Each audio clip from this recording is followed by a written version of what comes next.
మెదక్ జిల్లా అధికారిని హైమావతి ఐసీడీఓ మాట్లాడుతూ మెదక్ జిల్లాలోని అంగన్వాడీ సెంటర్లో పిల్లలకు పౌష్టికాహారాన్ని ఇస్తూ వారి తల్లులను మరియు గర్భవంతులను పౌష్టికాహారం ఇస్తూ పిల్లలను బలంగా తయారు చేయాలని జిల్లాలోని అన్ని అంగన్వాడీ సెంటర్లలో ప్రతిష్టాత్మకంగా అన్నారు.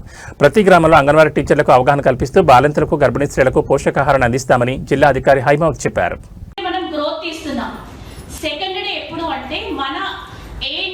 వచ్చి ఇమ్యునైజేషన్ చేస్తారు మన గర్భిణీలకు బాలింతలకు.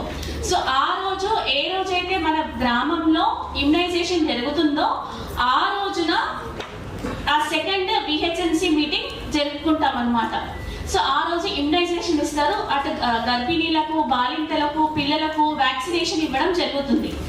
సో ఈ 2 days మనం కాన్సన్ట్రేషన్ చేసుకుంటే జస్ట్ ఆ రోజు ఎలా ఉంది చేస్తున్నారా అన్నది మీ పర్యవేక్షణ ఉంటే మన గ్రామంలో ఎంతమంది లోపపోషణతో పిల్లలు ఉన్నారు, ఎంతమంది తల్లులు హై రిస్క్తో ఉన్నారు, ఎంతమంది తల్లులు అనీమియాతో ఉన్నారన్నది మనం చూసుకుని మనం మన గ్రామ పంచాయతీ కానీ మన మున్సిపాలిటీని కానీ హెల్తీ పంచాయతీగా మనం చేసుకోవచ్చు. దానివల్ల మనం శిశు మరణాలను తగ్గించవచ్చు, మాతృ మరణాలను తగ్గించవచ్చు, పిల్లల మరణాలను మనం తగ్గించవచ్చు.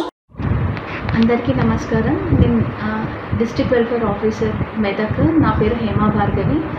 మన జిల్లాలో రీసెంట్గా లింగసన్పల్లి తాండాలో అక్రమంగా దత్తత ఇవ్వడం జరిగింది బాబుని.